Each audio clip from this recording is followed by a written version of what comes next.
Once international law is violated somewhere, I say so openly.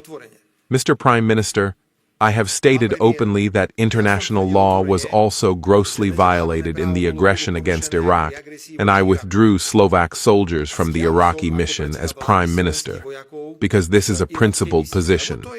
In principle, I am one of those politicians, and Slovakia is one of a small group of countries. Prime Minister, that do not recognize Kosovo internationally because we think that international law has been violated. I say the same with regard to the use of military force in Ukraine. International law has been flagrantly violated.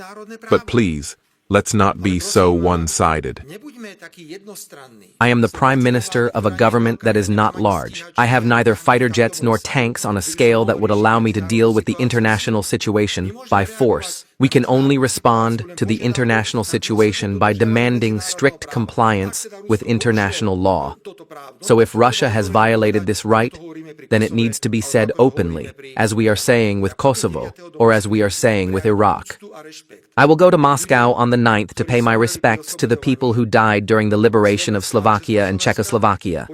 I will go to show respect and reverence for the millions of civilian victims, to show respect for the fact that, simply, whether we want to or not historically, the greatest contribution to the defeat of Hitler's Germany, fascism and Nazism, was made by the peoples of the former Soviet Union. This is my historical vision.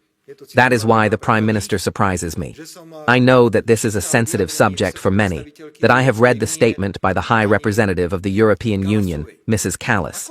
How can the High Representative of the European Union tell the Prime Minister of a sovereign state that she is warning him against traveling anywhere?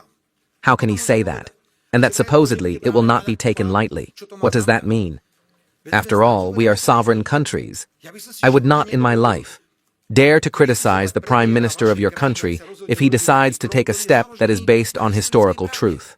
After all, this is about historical truth, nothing else. That is why I objected yesterday to the words of the High Representative of the European Union, Mrs. Kallas, in a polite way. But as long as Slovakia is a sovereign country, we have our historical memory, we have our historical experience.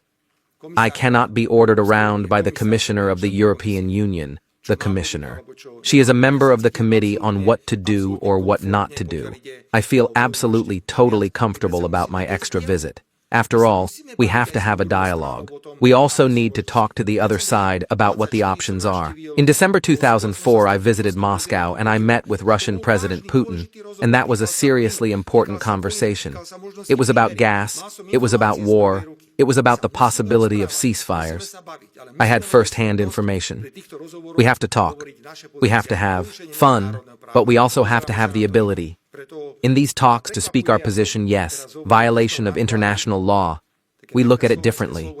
That's why it surprises me, and I say that now with a smile on my face.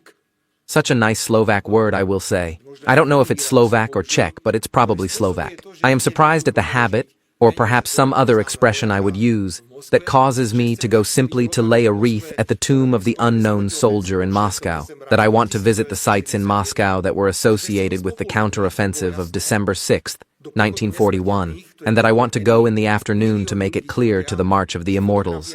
This is the march that millions of people walk with photographs of their relatives who died during World War II. That's my historical position, and I'm not going to change that. Nothing.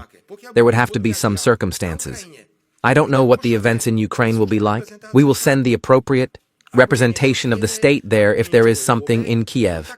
If there is something in Lviv, the foreign minister or someone else will go there, or we will find some representation for Slovakia to represent Slovakia. But I can't be in two places. I'll be in Moscow on the 9th. Even at the price of, as Mrs. Kallas says, not taking it lightly and warning me against that path.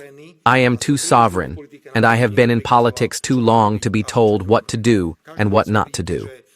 In any case, you can see that I have not avoided this issue, which some might consider to be extremely sensitive.